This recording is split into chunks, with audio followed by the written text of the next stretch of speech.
to inner psychology. You set a goal, you build a plan, and you promise yourself that this time the change will stick. For a few weeks, it does. You feel the momentum of a new routine. But then, the effort starts to feel heavier. You drift back to the same habits you tried to leave behind. If the desire for change is real, why does the outcome remain the same? We usually blame a lack of willpower or a failure of discipline, but these explanations ignore the underlying biological mechanics of how we function. This diagram illustrates a core principle of behavioral psychology.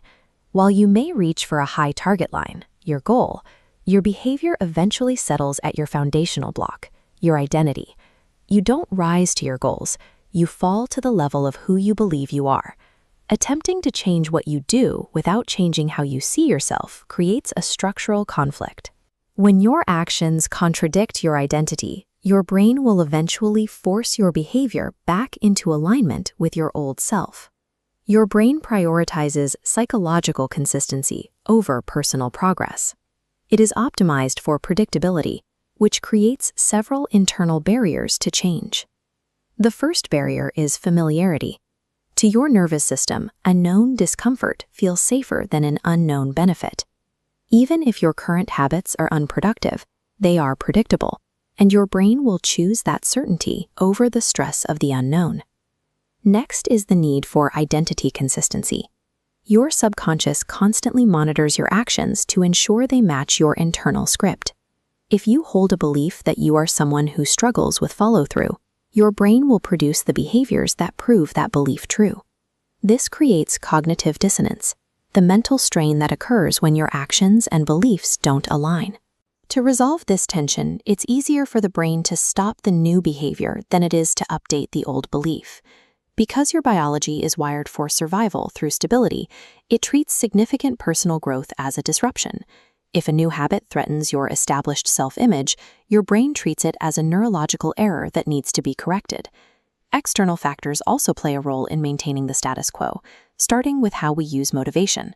Motivation is an emotional state, and emotions are neurologically designed to be fleeting.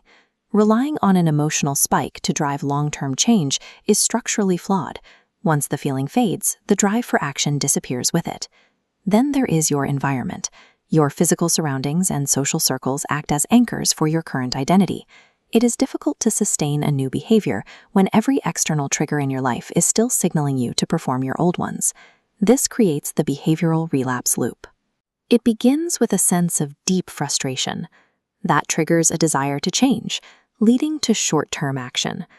But as emotion wears off, you relapse into old habits, ending up back at the starting point, feeling stuck. This cycle isn't a sign of personal weakness.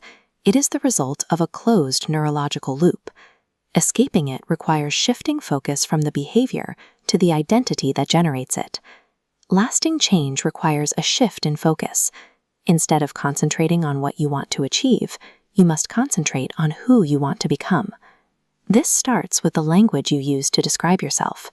Replacing absolute statements like, "I'm just not an organized person," with identity-neutral observations allows space for a new narrative to form. You reinforce this new narrative through small identity proofs. Every time you perform a minor task, like drinking water or waking up on time, you provide your brain with evidence that you are a person who follows through. This comparison shows why systems outperform emotion. Motivation is volatile and unpredictable. Systems are structural. They provide the consistency needed to carry you through the days when your emotions are working against you. You further support these systems by redesigning your environment. By removing triggers for old habits and lowering the friction for new ones, you reduce the amount of willpower required to stay on track. Your past struggles are the logical output of your old self-image. When you update the underlying identity, the struggle to change begins to subside. Life changes when your internal beliefs and your daily systems move in the same direction. By aligning who you are with what you do, you stop fighting against your own biology. The new path becomes the path of least resistance.